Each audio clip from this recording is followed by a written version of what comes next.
Students, आज हम intermediate flamingo book के सेकंड चैप्टर लॉस्ट स्प्रिंग के बारे में चर्चा करेंगे। स्टूडेंट्स, लॉस्ट स्प्रिंग बहुत ही इंपॉर्टेंट लेसन है और इसके एग्जाम में आने की प्रोबेबिलिटी बहुत ही ज़्यादा है। आज मैं आपको बताऊंगा इसमें आने वाले इंपॉर्टेंट क्वेश्चन आंसर्स के बारे में, और वीडियो को अंत तक देखते रहिए।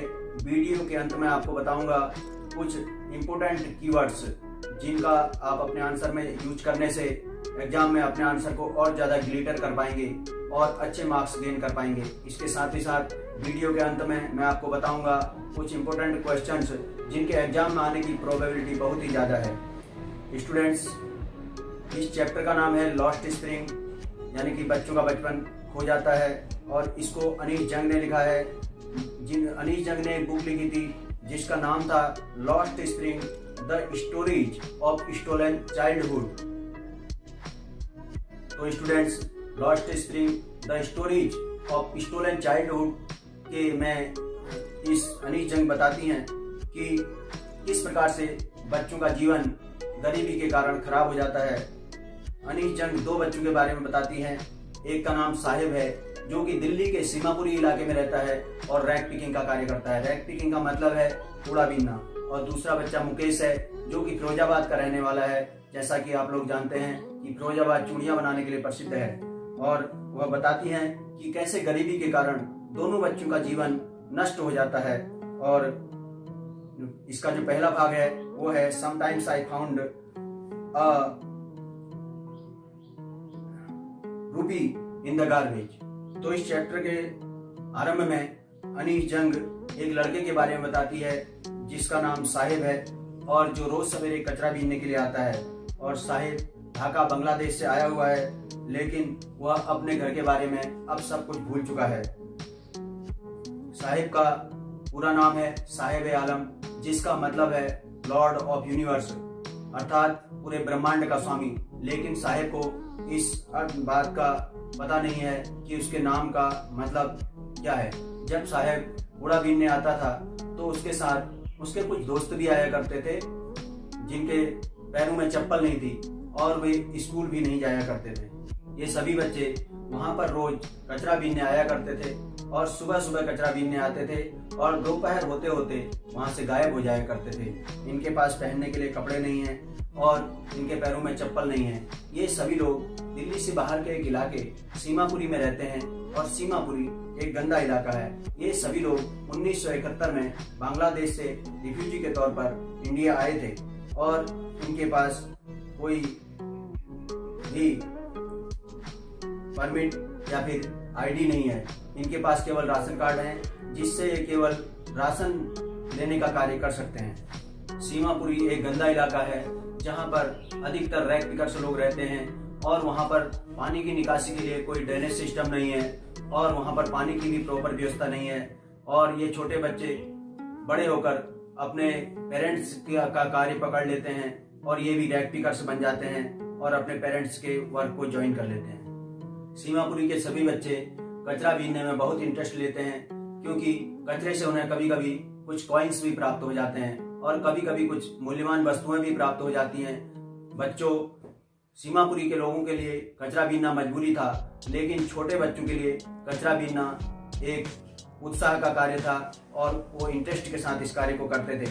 और उन लोगों के लिए, बड़े लोगों के लिए जो कचरा बीनना था वही एकमात्र जीने का सहारा था। सीमापुरी के सभी लोगों के लिए कचरा बीनने का एकमात्र मतलब था कि जीने का सहारा, और उनकी जीविका कचरे से ही चलती थी। एक सुबह नरेटर ने साहिब को एक स्पोर्ट्स क्लब के गेट पर देखा जिसमें दो बच्चे बहुत ही अच्छी ड्रेस और बहुत ही अच्छे स्पोर्ट्स शू में टेनिस खेल रहे थे। तो बच्चों, साहिब ने भी उनको बहुत ध्यान से देखा और साहिब उनको देखता ही रह गया। और बच्चों ने अपने पैरों में बहुत ही शानदार स्पोर्ट्स शू पहने हुए थे और साहिब ने भी अपने पैरों में स्पोर्ट्स शू पहने थे। लेकिन साहिब के जो शूज थे वो किसी बच्चे के द्वारा फेंके हुए थे जिनमें नीचे से होल हो गया था। लेकिन साहिब के लिए यह बहुत ही शानदार चीज थी, क्योंकि उन्होंने अपनी गरीबी के कारण अपने जीवन में कभी चप्पल तक नहीं पहनी थी। तो स्टूडेंट्स, फिर धीरे धीरे साहेब बाद में एक टी स्टॉल पर काम करने लगता है और टी स्टॉल पर उसे 800 रुपये पर मंथ वेतन के रूप में मिलता है और उसे एक कनस्तर डेली ले जाना पड़ता है। लेकिन वह कनस्तर छोटा सा होता है, लेकिन उसे वह कनस्तर अपने रैक पिकिंग वाले बैग से भी ज़्यादा भारी मालूम होता है, क्योंकि ये कनस्तर उसका अपना नहीं था और ये मालिक का था, और जो कि अब जिम्मेदारियों के बोझ तले दबा हुआ था। तो स्टूडेंट्स, किसी के अंडर में काम करने पर हमको बहुत सारी जिम्मेदारियों को निभाना पड़ता है और बहुत सारी समस्याओं का सामना करना पड़ता है। तो जब वह टी स्टॉल के अंडर में कार्य करने लगा तो टी स्टॉल वाले का कनस्तर उसे अपने रैक पिकिंग वाले बैग से बहुत भारी लगने लगा था और अब वह कार्य के बोझ तले और जिम्मेदारियों के बोझ तले दब चुका था और उसके चेहरे पर वह खुशी, वह मुस्कुराहट नहीं थी जो कि नरेटर ने पहले देखी थी। तो स्टूडेंट्स, ये तो थी सीमापुरी के साहिब की कहानी। दोस्तों, दूसरी कहानी है जिसका टाइटल है I want to drive a car. यह एक बच्चे की कहानी है जिसका नाम मुकेश है और यह चूड़ियों के लिए फेमस सिटी फिरोजाबाद में रहता है और यह एक मोटर मैकेनिक बनना चाहता है और उसका ये सपना एक मिराज की तरह है। मिराज, जिसको कि हिंदी में अमर की तृष्णा कह सकते हैं, इसके बारे में मैं आपको लास्ट में बताऊंगा। लेकिन उसका ये सपना ही रह जाता है और वहाँ पर जहाँ वो रहता है वो स्थान फिरोजाबाद में बैंगल्स बनाने के लिए फेमस है, जहाँ पर हर एक घर को छोड़कर लोग बैंगल के कार्य में लगे रहते हैं।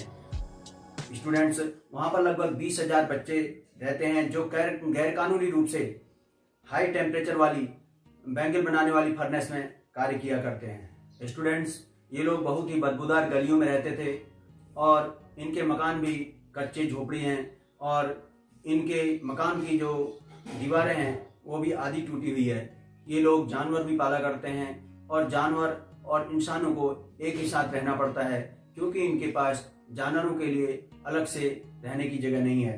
और यहाँ पर गरीबी के कारण ये लोग अपने बच्चों को स्कूल नहीं भेज सकते और बड़े होकर इनके बच्चों को भी ग्लास फर्नेस में कार्य करना पड़ता है, जो कि इनकी आजीविका का एक साधन है। तो स्टूडेंट्स, मुकेश भी एक ऐसी फैमिली से है जो बैंगल बनाती है और मुकेश के दादाजी भी एक बैंगल फर्नेस में काम किया करते थे और एक बार एक गर्म कांच का टुकड़ा उनकी आंख में चले जाने के कारण उनकी आंखों की रोशनी चली गई थी। अब वे लोग इसको ही अपना बिजनेस मानते हैं और वो मानते हैं कि बैंगल फैक्ट्री में काम किए बिना उनकी आजीविका नहीं चल सकती है और वो लोग इसको भगवान का दिया हुआ कार्य भी मानते हैं। स्टूडेंट्स, इंडिया में बैंगल्स का एक महत्वपूर्ण स्थान है। बैंगल्स को सुहाग का प्रतीक माना जाता है और मैरिड वुमेन इसको धारण करती है और इसको शादी विवाह और शादी के बाद बहुत ही इम्पोर्टेंस दी गई है। स्टूडेंट्स, इन फर्नेस में काम करने वाले लोगों के अब सारे सपने मर से गए हैं, क्योंकि गरीबी के कारण उनको 2 वक्त की रोटी नसीब भी नहीं होती और वो अपनी गरीबी के चलते हुए मनी लेंडर से पैसे उधार लेते हैं और उनके विशियस सर्किल में फंस जाते हैं, क्योंकि जब वो पैसे उधार लेते हैं तो उसके बाद इन पैसों को चुकता कर पाना उनके लिए बहुत ही मुश्किल का काम होता है और वो इनको कभी भी वापस नहीं कर पाते और इस प्रकार से ये उनके एक विशियस सर्किल में फंस जाते हैं और लगातार उनको फिर उनकी कारखानों में कार्य करना पड़ता है और सभी बिचौलिए उनका फायदा उठाते हैं। एक बार ऑथर मुकेश से मिलती है और वह उससे पूछती है, क्या तुम हवाई जहाज उड़ाना चाहोगे? तो मुकेश कहता है, नहीं, मैं सिर्फ कार चलाना चाहता हूँ जो कि फिरोजाबाद की सड़कों पर चला करती हैं। स्टूडेंट्स, ऑथर मुकेश से हवाई जहाज उड़ाने के बारे में इसलिए पूछती है क्योंकि अक्सर फिरोजाबाद शहर के ऊपर से हवाई जहाज उड़ा करते थे। तो फ्रेंड्स, इस कहानी का नाम लॉस्ट स्प्रिंग इसलिए रखा गया है क्योंकि जो स्प्रिंग सीजन होता है वो पूरे ईयर का बहुत ही अच्छा सीजन होता है और बच्चों के जो बचपन है उसकी तुलना स्प्रिंग सीजन से की गई है, जो कि गरीबी के कारण बच्चों को उसका पूरा भरपूर तरह से अपने बचपन का उपयोग नहीं कर पाते और उनका जो लाइफ का जो स्प्रिंग सीजन है, यानी कि जो उनका बचपन है, वो बेकार हो जाता है। इस प्रकार से कुछ बच्चों को कूड़े के ढेर पर कार्य करते हुए, कूड़ा बीनते हुए और कुछ बच्चों को मुकेश की तरह बैंगल फर्नेस पर काम करते हुए अपना चाइल्डहुड गंवाना पड़ता है तो इस प्रकार से बहुत सारे बच्चों का जो एक बहुत ही वैल्यूबल पीरियड है जीवन का, वो डिस्ट्रॉय हो जाता है। तो स्टूडेंट्स, इस चैप्टर में इतना ही। आगे मैं आपको बताऊंगा कुछ इंपॉर्टेंट कीवर्ड्स जिसको अगर आप अपने एग्जाम के आंसर में यूज करेंगे तो आपका आंसर एकदम से ग्लिटर हो जाएगा और आप गुड मार्क्स गेन कर पाएंगे। और उसके बाद मैं आपको बताऊंगा इंपॉर्टेंट क्वेश्चन आंसर जिनके एग्जाम में आने की प्रोबेबिलिटी बहुत ही ज़्यादा है। तो आइए देखते हैं स्टूडेंट्स, अब हम बात करते हैं इस लेसन के कीवर्ड्स की जो एग्ज़ाम की दृष्टि से बहुत ही इम्पोर्टेंट हैं, और अगर आप इन वर्ड्स का यूज अपने एग्ज़ाम के आंसर में करते हैं तो आपका आंसर और ज़्यादा प्रभावपूर्ण हो जाएगा और आप गुड मार्क्स गेन कर सकते हैं। तो पहला वर्ड है एमिस्ट। एमिस्ट का मतलब है एमंग अर्थात बीच में। जो सेकंड वर्ड है वो है एम्बेरेस्ड, जिसका मतलब है कंफ्यूज्ड या परेशान या व्याकुल। और जो तीसरा वर्ड है वो उसको ध्यान से देखिए, वो बहुत ही मेन वर्ड है जिसको लिखा है साहेब ए आलम। साहेब ए आलम इसका मतलब है लॉर्ड ऑफ यूनिवर्स, यानी कि पूरे ब्रह्मांड का स्वामी। और जो चौथा वर्ड है वह है प्रीपेचुअल। प्रीपेचुअल का मतलब है नेवर एंडिंग, यानी कि कभी भी समाप्त न होने वाला, जो कभी समाप्त न होने वाला, नेवर एंडिंग प्रीपेचुअल। और जो फिफ्थ वर्ड है वो है एक्विंटेंस, जिसका मतलब है इंट्रोडक्शन अर्थात परिचय। जो सिक्स्थ वर्ड है वो है टेटर्ड। टेटर्ड का मतलब है टोर्न टू पीसेज, यानी कि कई भागों में फटा हुआ, कई टुकड़ों में फटा हुआ, चिथड़ा फटा हुआ। उसके बाद जो नेक्स्ट जो वर्ड है वो है ट्रांजिट। ये वर्ड आपने कई बार सुना होगा और जिसका मतलब है टेम्परेरी। टेम्परेरी। जो अगला वर्ड है वो है कनिस्टर। कनिस्टर का मतलब है अ टीन कंटेनर। कंटेनर मतलब रखने वाला, जिसमें किसी चीज़ को रखा जा सके, अर्थात टीन का डिब्बा। और एक बार फिर से यहाँ पर ट्रांजिट के बारे में बताऊँगा। ट्रांजिट का मतलब है टेम्परेरी। टेम्परेरी का मतलब है अस्थाई। आपने कई बार सुना होगा कि यहाँ पर ट्रांजिट कैंप लगाया गया है, या कई बार आप जब ऑनलाइन सामान मंगाते हैं तो आप जब उस पर चेक करते हैं तो आपका सामान अभी रास्ते में होता है, पहुँचा नहीं होता, तो वहाँ पर लिखा होता है इन ट्रांजिट। तो इस प्रकार से जो भी अस्थाई है, स्थायी नहीं हो पाया यानी कार्य पूरा नहीं हुआ, अभी टेम्परेरीली है, वो पूर्ण रूप से नहीं बना हुआ कोई चीज़, तो उसको इन ट्रांजिट कहा जाएगा।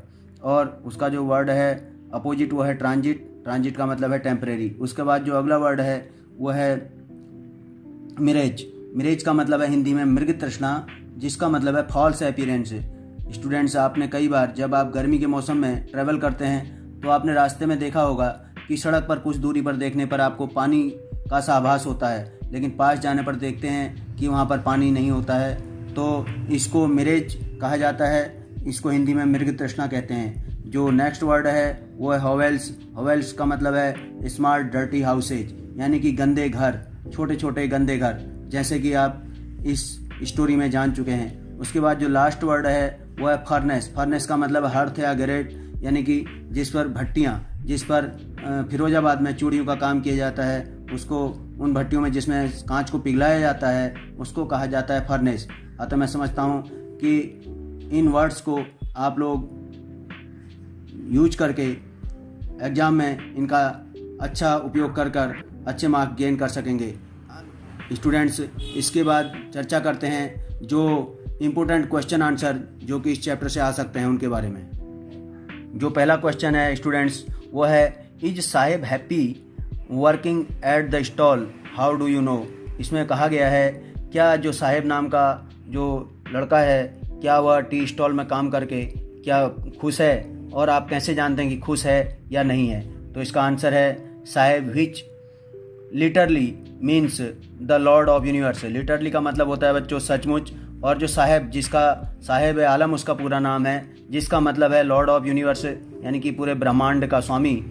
Is not happy working at the tea stall, वो टी स्टॉल में कार्य करके खुश नहीं है। फिर आगे लिखा है the other gets deserted when she is the child with a canister. तो ऑथर जो है वो डिसर्टेड हर्टेंड हो जाती है। जब ऑथर गेट से डिसर्टेंड, यानी कि जो ऑथर है वो डिसर्टेंड हो जाती है, उसको आघात लगता है हृदय में जब वह बच्चे को देखती है कि वो कनिस्टर लेके जा रहा है। In his hands which is heavier than the bag that he used for rag picking. तो वो कनिस्टर उसको उस रैक पिकिंग वाले बैग से भी भारी लग रहा है, क्योंकि वह अब किसी दूसरे के अंडर में रहकर कार्य कर रहा है।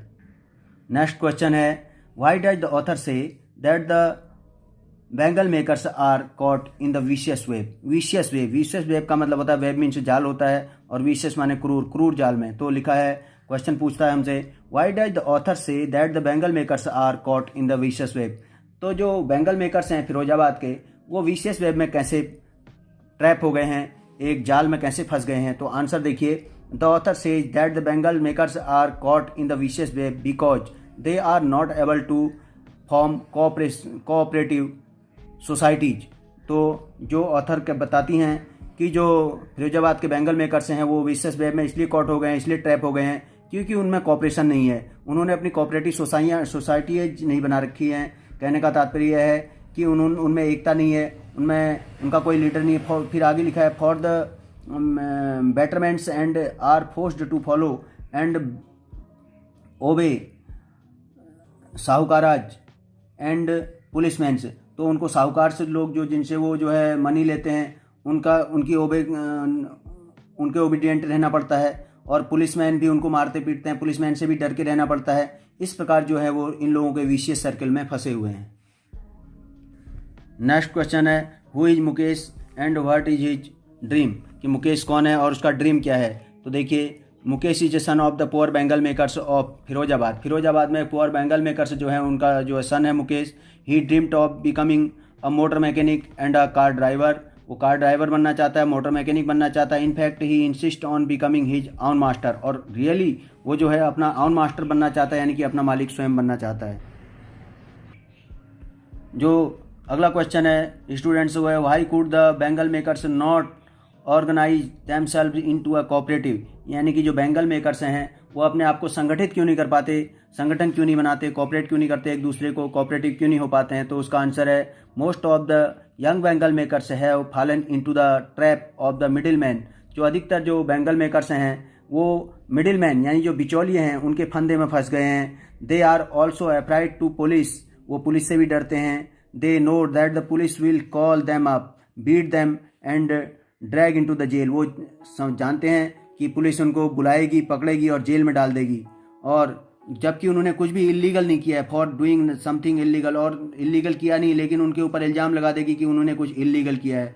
स्टूडेंट से इलीगल है जो कि लीगल का अपोजिट वर्ड होता है। मैंने पहले भी आपको पिछली वीडियो में बताया कि कुछ वर्ड्स के आगे इल लगाकर और कुछ के आगे इम लगाकर, कुछ आगे इन लगाकर, कुछ इस प्रकार से इनके अपोजिट वर्ड बनाए जाते हैं। तो लीगल का जो उल्टा है वो इलीगल है, जो बिलोंग अपोजिट वर्ड है। नेक्स्ट देखिए फिर क्या लिखा है, there is no leader among them, उनके बीच में कोई लीडर नहीं है उनका जो कि उनके आगे आगे उनकी बात को रख सके आगे जा करके। To help them see things differently, और जो उनकी बातों को रख सके, उनकी अगुवाई कर सके। तो इस प्रकार से कोई भी लीडर नहीं है, तो इस प्रकार से हम कह सकते हैं कि उनमें कॉपरेशन नहीं है, उनमें संगठन नहीं है, इसलिए वो लोग जो हैं एक विशेष सर्कल में फंसे हुए हैं। तो मैं उम्मीद करता हूं कि आप लोग सभी इस वीडियो से लाभ उठाएंगे।